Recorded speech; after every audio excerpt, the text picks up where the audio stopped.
So here we are in the second book of Enoch. We're doing chapters 48 to 52. I have something that I need to share with you in relation to something that's in 48. So we've got to have this little bit of a side teaching here, which we will do, and that's kind of why we're only doing the 4 chapters today. Okay, so chapter 48 says that the sun goes down along the heavenly circles, which are the appointment of 182 thrones. It goes down on a short day, and again, 182, it goes down on a long day. And he has 2 thrones on which he rests. This is God, revolving here and there above the thrones of the months. From the 17th day of the month, Sivan, it goes down to the month Thivan. From the 17th of Thivan, it goes up. So hopefully I have said those names of the months correctly. So here's what we want to look at and see. Do you recall I did a video on all of the names of the all the names of the month in Scripture? And we went through all of those because some of the names were different, and we went through all of those. So the T-S-I-V-A-N, Sivan, that's the way it is spelled. The traditional spelling you probably saw is S-I-V-A-N. But this length of time, this is in relation to the summer and the winter solstice. So, of course, the summer solstice, May, June time, the winter solstice, December time. But the interesting thing about the second one, T-H-E-V-E-N, we've seen that spelled T-E-V-E-T, T-E-V-A-T, and S-H-E-V-A-T.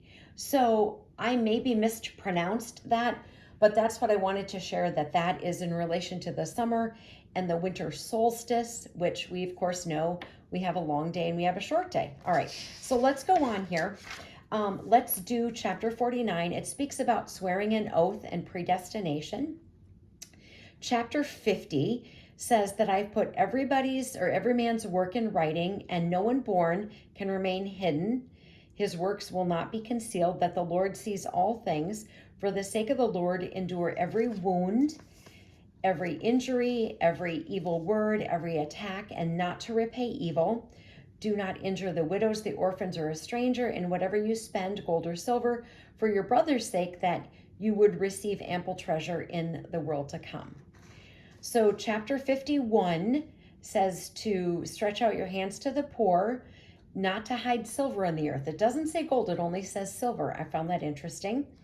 To help faithful men in affliction, to bear cruel and grievous things for the sake of the Lord.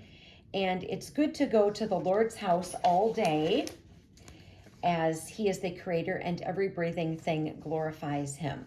Now, what I want to do is I want to read what we find in chapter 52, because it speaks about blessings and curses, and I think it's interesting, and it's a little bit lengthy, so this will take us to the end. Chapter 52 says this: Blessed is the man who opens his lips in praise of God of Shabbath, host army, and praises the Lord with his heart.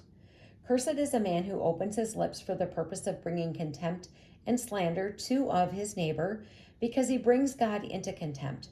Blessed is he who opens his lips, blessing and praising God. Cursed before the Lord all the days of his life is he who opens his lips to curse and abuse. Blessed is he who blesses all the Lord's work. Cursed is he who brings the Lord's creation into contempt. Blessed is he who looks down and raises the fallen. Cursed is he who looks to and is eager for the destruction of what is not his. Blessed is he who keeps the foundations of his fathers that were made firm from the beginning. Cursed is he who corrupts the doctrine of his forefathers. Blessed is he who imparts peace and love. Cursed is he who disturbs those that love their neighbor. Blessed is he who speaks with humble tongue and heart to all. Cursed is he who speaks peace with his tongue, while in his heart there is no peace but a sword, and it ends with this: For all these things will be laid bare in the scales of balance in the books on the day of the great judgment. And we couldn't get to chapter 53. That's where we will pick up next time. Remember that Enoch is not canonized. Armor up, we ride at dawn. May God bless you as always. Have a great day.